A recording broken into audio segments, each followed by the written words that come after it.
সমগ্র বিষয়গুলোকে নিয়ে আমরা আগস্টের 7 তারিখে শিয়ালদা থেকে ধর্মতলা পর্যন্ত আমরা তাদের সমর্থনে অর্থাৎ দোষীদের গ্রেফতার এবং সর্বোচ্চ শাস্তির দাবিতে আমরা মিছিল করি। বদল হওয়ার পরে আমরা দেখলাম 22 তারিখে শুনানি হওয়ার কথা ছিল, আজকেও কেসের বিষয়ে কিছু একটা প্রসেস চলছিল, সেটাও আজকেও হলো না। দেখতে কি ঠান্ডা করে চলে 24 তারিখে দ্বিতীয় মামলা একটা রিট ছিল, 25 তারিখ 24 তারিখে না গতকালকেই ছিল। 45 নম্বর 44 নম্বর আইটেম ছিল, তো 23 নম্বর আইটেমের পরে যিনি বিচারপতি ছিলেন তিনি আর টোটাল মামলা শোনেননি। ব্যাপারটা আপনাকে বলি, যদি আমরা দেখি যে মনে হয় আমাদের যারা আইনের বিশেষজ্ঞ আছেন, যারা লড়াই করছেন, তারা যদি আমাদেরকে বলেন বা আমরা যদি ফিল করি যে এই মামলাটা ক্রমশ ঠান্ডা ঘরের দিকে ঠেলে দেওয়ার চেষ্টা হচ্ছে, আপনাদের বলি বিচার ব্যবস্থা এখন জেন্দা আছে। হাইকোর্ট থেকে একটা সিঙ্গেল বেঞ্চ, ডিভিশন বেঞ্চ আছে, সুপ্রিম কোর্ট আছে, আমরা সর্বোচ্চ পর্যায়ে যাব। যারা এফআইআর নেমড এখনও পর্যন্ত তাদের বিরুদ্ধে রাজ্য পুলিশের পক্ষ থেকে রাজ্য প্রশাসনের প্রধান যিনি আছেন, সরকারের যিনি প্রধান আছেন মুখ্যমন্ত্রী, তিনি কি পদক্ষেপ গ্রহণ করছেন সেটাও আমরা দেখছি। আবু সিদ্দিককে নিয়ে কি আপনারা কলকাতার রাজপথে নামবেন? আমরা আগস্টের 7 তারিখে আবু সিদ্দিক হালদার যেভাবে হত্যা হয়েছে, এবং সাথে সাথে আপনাদের বলি শুধু আবু সিদ্দিক হালদার নয়, রাজ্যের লাস্ট কয়েকটা দিনে বেশ কিছু গণপিটুনিতে মানুষ মারা গিয়েছে। কোনো জায়গায় চুরির অভিযোগ তুলে পিটিয়ে মেরে দিয়েছে, তো বিভিন্ন অভিযোগ তুলে, ছেলে ধরার অভিযোগ তুলে পিটিয়ে মেরেছে।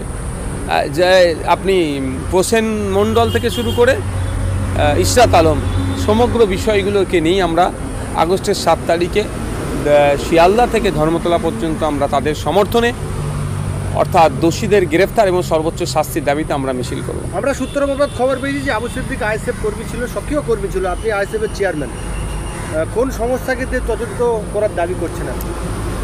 দেখুন, এটা আমাদের দলের ইন্টারনাল ব্যাপার। আমরা কোর্টের দ্বারস্থ হয়েছি, আমরা কোর্টকে উকিলের মাধ্যমে কোর্টকে বিচারক যিনি বিচারপতি ছিলেন তাকে জানিয়েছি।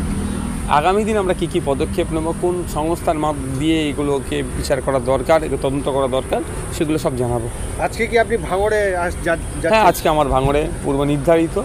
ভাঙড়ের সাধারণ মানুষকে ভাঙড়ের সাধারণ মানুষের যে পরিষেবা দেওয়ার দরকার, মাঝে মধ্যে আমি যেগুলো যাই, আজকে সেই তারিখটা আছে, ভাঙড়ে যাচ্ছে।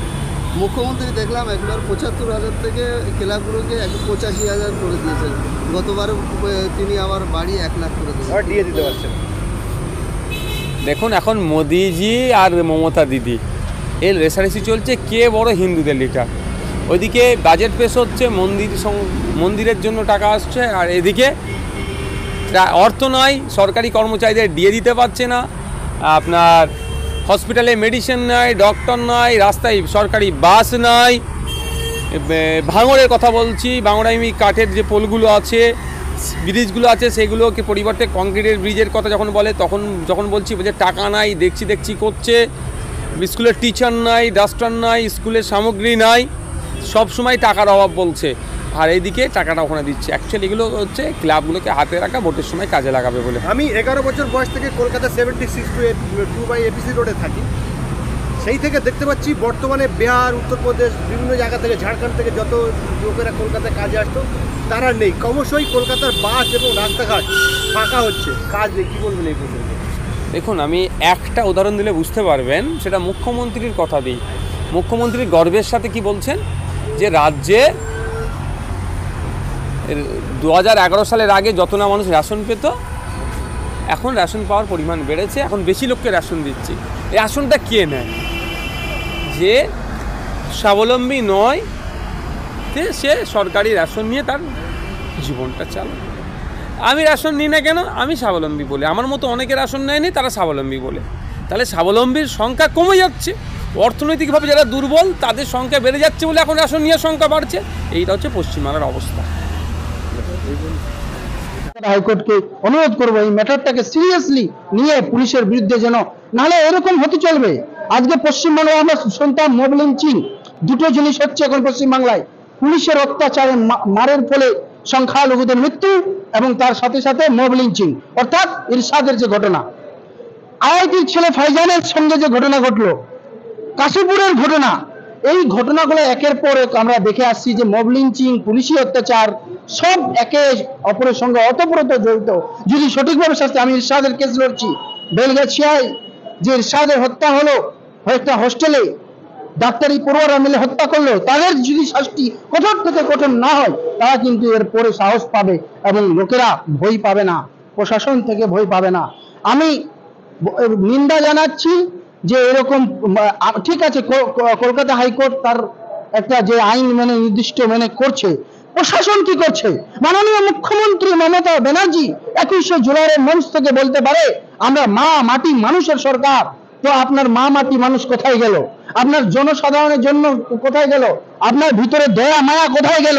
আপনি কেন ইমিডিয়েট অ্যাকশন নিচ্ছেন না? আজকে আমি ফার্দার একটা কমপ্লেন করব, আপনাদেরকে প্রেস রিলিজ দিয়ে দেবো।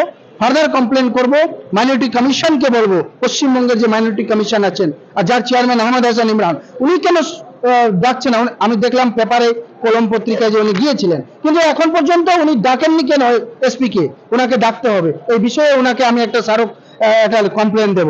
ইরশাদের পরিবার নবান্ন মব লিঞ্চিং এ যারা মারা গেছে তাদের কম্পেনসেশন 2 লাখ টাকা করে এবং চাকরি অ্যানাউন্স করলো, সেটাও এখনো তার পরিবারের কাছে, তাদের পরিবারের কাছে পৌঁছায়নি, কোন অফিসার যায়নি। এগুলো কি ভাউতা দেওয়া? লোককে কি ভাউতা দিয়ে রাখা যায়? আর আমি বলবো আবু সিদ্দিকের হত্যার এটার জন্য সারা বাংলার যারা প্রতিবাদী, যারা অন্যায়ের বিরুদ্ধে আওয়াজ তোলে, জালিমদের বিরুদ্ধে এবং জুলুমের বিরুদ্ধে আওয়াজ তোলে, তাদেরকে কিন্তু একসঙ্গে হয়ে এই আবু সিদ্দিক একটা ঘটেছে, আর আবু সিদ্দিক হতে দেওয়া যাবে না। আমরা বলেছিলাম বারুইপুর একবার হয়েছে, আর বারুইপুর হতে দেব না, কিন্তু দুঃখের বিষয় আবার একটা বারুইপুরের মতন কাণ্ড ঘটে গেল। একটা ছেলে যে যার শিক্ষিত, যার ভবিষ্যৎ উজ্জ্বল হতো, ইয়াং ছেলে, তাকে পুলিশ মেরে দেবে? পুলিশ কি নিজেকে এই রক্ষক হিসেবে, রক্ষক না ভক্ষক কি হয়ে দাঁড়িয়েছে পুলিশ? আর পুলিশের অত্যাচার, সাধারণ মানুষদেরকে পুলিশের থানায় গেলে আমার ক্লায়েন্টরা বলে, আমার এবং ইভেন অ্যাডভোকেটস, আমার জুনিয়ররা যখন যায় তাদের সঙ্গে মিসবিহেভ করে। একমাত্র তারা কোর্টে আসলে, জেলাতে যখন থাকে বা কোর্টে আসলে তখনই ঠান্ডা হয়। পুলিশ কি নিজের হাতে, ওরা কি সমস্ত পাওয়ার পেয়ে গেছে? মাননীয় মুখ্যমন্ত্রী কি পুলিশ দিয়ে নিজের পার্টি চালাচ্ছেন? এগুলো প্রশ্নের উত্তর কিন্তু ওনাকে দিতে হবে। 21শে জুলাইয়ের মঞ্চ থেকে শুধু ভাউতাবাজি কথা বললে আমরা এই কথাই রাজি নই, ওনার ওই কথাই আমরা সহমত নই। আমরা এর শেষ দেখে ছাড়বো। আমি বুদ্ধিজীবী সমাজ এবং সকল সচেতন নাগরিকদেরকে আমার এটা আন্তরিক আপনাদের কাছে অনুরোধ, এর বিরুদ্ধে আপনারা প্রত্যেকে যেখানে আছেন ওই থেকে আওয়াজ তুলুন। কিন্তু আবু সিদ্দিকের যারা অন্যায়কারী, যার উপর যে আরএসএস এর মাইন্ডের যে লোকরা আবু সিদ্দিকের উপর হত্যা করে তাকে মেরেছিল, তার শাস্তি হওয়া একান্ত দরকার। মাননীয় মুখ্যমন্ত্রী, পুলিশ মন্ত্রী এখন পর্যন্ত তাদেরকে শাস্তি দেননি কেন? তাদেরকে ডাকেননি কেন? তারা কি সারের মতন খোলা ছুট পেয়ে গেছে? মুখ্যমন্ত্রী কিভাবে, আপনি দেখতেই পাচ্ছেন।